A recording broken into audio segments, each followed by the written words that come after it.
গত ক্লাসে আমরা শিখেছিলাম ট্যাগ কোশ্চেনের ধাপ হচ্ছে 4টা, আর আজকে আমরা শিখবো হচ্ছে যে ট্যাগ কোশ্চেনের একেবারে যেগুলো ব্যতিক্রম ধর্মী, অর্থাৎ যেগুলোতে তোমাকে অক্সিলারি ভার্ব কিংবা সাবজেক্ট কিছুই বুঝতে হবে না।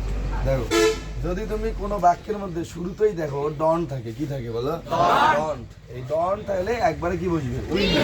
আমি তুমি বললে যে ভাইয়া ট্যাগ কোশ্চেন মানে তো অক্সিলারি ভার্ব প্লাস সাবজেক্ট, তাহলে এখানে কি অক্সিলারি ভার্ব প্লাস সাবজেক্ট আছে? যে হ্যাঁ, এই যে দেখো উইল, এটা একটা মডাল অক্সিলারি ভার্ব, আর এই যে ইউ এটা হচ্ছে একটা কি সাবজেক্ট।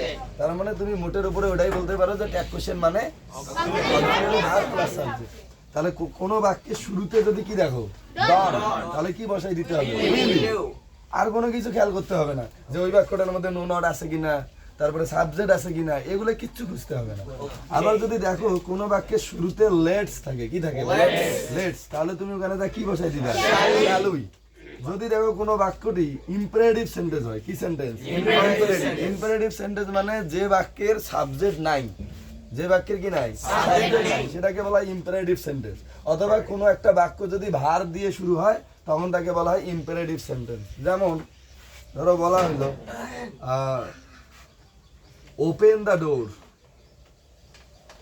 Open the door. দেখো, আমরা তো জানি যে সাবজেক্ট কারা? আই, আমি, উই, আমরা। এই বাক্যটার মধ্যে কি শুরুতে কোনো সাবজেক্ট আছে? আই, উই, ইউ, এগুলো কিচ্ছু নাই। তাহলে এটা এই সেন্টেন্সকে আমরা কি সেন্টেন্স বলবো? Imperative sentence. তাহলে ট্যাগ কোশ্চেন কি হবে? যে উইল। কথা কি বোঝা গিয়েছে? আর কোনো বাক্যের শুরুতে যদি ডন থাকে তাহলে কি বসাই দিবে? উইল। যেমন দেখো যে এই বাক্যটার দিকে যদি খেয়াল করো, বলছে যে ডোন্ট মেক এ লেট। এই বাক্য শুরু হয়েছে কি দিয়ে? ডন দিয়ে। তাহলে আমরা যে ট্যাগ কোশ্চেন মানে কি শিখছিলাম? এই ক্ষেত্রে আমাদেরকে অক্সিলারি ভার্ব খুঁজতে হবে না, সাবজেক্টও খুঁজতে হবে না, একবারে তা কি বসাই দিব? উইল। কথা কি বোঝা গিয়েছে? আবার 3 নাম্বারটার দিকে যদি আসো, দেখো এই বাক্যটাও শুরু হয়েছে কি দিয়ে? ডন দিয়ে। এই জন্য কি উইলিও বসাবো? যে না, কারণ এখানে দেখো যে একটা কি দেওয়া আছে, ফুল স্টপ দেওয়া আছে। কারণ আমি যদি বলি যে এই শূন্যস্থানটা কার, যে অবশ্যই লেটস গো এর, নাকি বোঝো নাই কথা? এই শূন্যস্থানটা কার? লেটস গো এর। কারণ এখান থেকে তো বাক্যটা কি হয়ে গেছে? শেষ হয়ে গেছে। তাহলে এখান থেকে আবার নতুন করে কি হয়েছে? শুরু হয়েছে। এই জন্য লেটস গো দিয়ে যেহেতু শুরু হয়েছে, তাহলে এরপরে কি বলবি? শ্যাল। মানে আমি বলছি যে লেটস থাকলেই কি হবে? শ্যাল।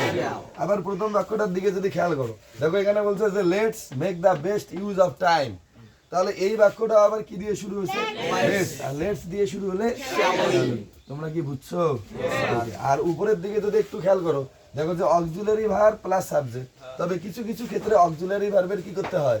পরিবর্তন করতে হয়। অর্থাৎ যদি কোনো বাক্যের মধ্যে আমাদের অ্যাম থাকে আর সেটার সাথে যদি আমাদের নট যোগ করার প্রয়োজন হয়, অর্থাৎ অ্যাম নট, তখন অ্যাম নট লেখার সাথে সাথে এটা পরিবর্তন হয়ে কি হয়ে যাবে?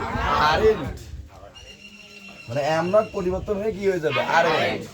কিন্তু যদি কোনো একটা বাক্যের মধ্যে অ্যামের প্রয়োজন হয়, দুইভাবেই দেখাই। ধরো যে আমি বললাম আম এসএসসি এক্সামিনার, মানে আমি এসএসসি পরীক্ষার্থী, এটা ধরো যা। তাহলে বলো ট্যাগ কোশ্চেন মানে কি? এই বাক্যের অক্সিলারি ভার্ব কেটা? অ্যাম। তাহলে আমরা অ্যাম বসাইলাম। বাক্যটার মধ্যে কি নো নট আছে?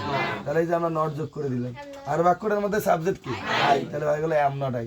এই যখনই অ্যামের সাথে নট যোগ করা হয় তখন আর সেটা অ্যাম নট থাকে না, সেটা কি হয়ে যায়? যে সেটা আরএন হয়ে যায়। অর্থাৎ তখন তোমাকে আরএন করতে হবে। আর তুমি যদি বলো যে আমি যদি অ্যাম নট করি, হ্যাঁ, তাহলে তুমি মার্ক পাবা না, কারণ অ্যাম নট মানেই আরএন। কথা কি বোঝা গিয়েছে? আবার ধরো যে আছে আই শ্যাল গো, এরকম ধরো যে আছে, বা আই উইল গো, এরকম আছে। তাহলে ট্যাগ কোশ্চেন মানে কি? স্বাভাবিকভাবে যদি আমরা করতাম তাহলে এই বাক্যের অক্সিলারি ভার্ব কি? শ্যাল। তাহলে আমরা শুরুতেই কি লিখতাম? শ্যাল। বাক্যটার মধ্যে কি নো নট আছে? তাহলে এই ক্ষেত্রে আমরা কি করতাম? একটা নট যোগ করতাম। আর সাবজেক্ট কি? তাহলে তখন এর অ্যান্সার কি হতো? Shall not I. নাকি বোঝো না এই কথা?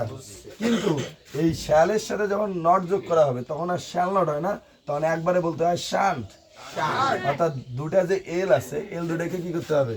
বাদ দিতে হবে। তার মানে যখনই আমরা শ্যালের সাথে নট যোগ করবো তখন একবারে লিখতে হবে শান্ট।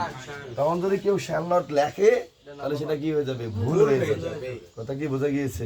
তার মানে যদি আমরা দেখি যে কোথাও অ্যাম নট আমার লেখার প্রয়োজন হচ্ছে, তাহলে অ্যাম নট না লিখে আরএন লিখতে হবে। যদি কোথাও দেখি যে শ্যাল আছে তাহলে কি লিখতে হবে? শান্ট। আর যদি কোথাও দেখি উইল আছে তাহলে হবে ওন্ট। আর ডন থাকলে লেটস থাকলে আর ইম্পারেটিভ সেন্টেন্স থাকলে উইল ইউ। তবে এক্ষেত্রে আরো একটা অপশন আছে যে তুমি উইল ইউও দিতে পারো, অন্ট ইউও দিতে পারো। উইল থাকলে নো নট যোগ করলেই তো কি হয়ে যাবে, অন্ট হয়ে যাবে। দেখো তোমরা বুঝছো কিনা। হ্যাঁ আমরা বুঝেছি।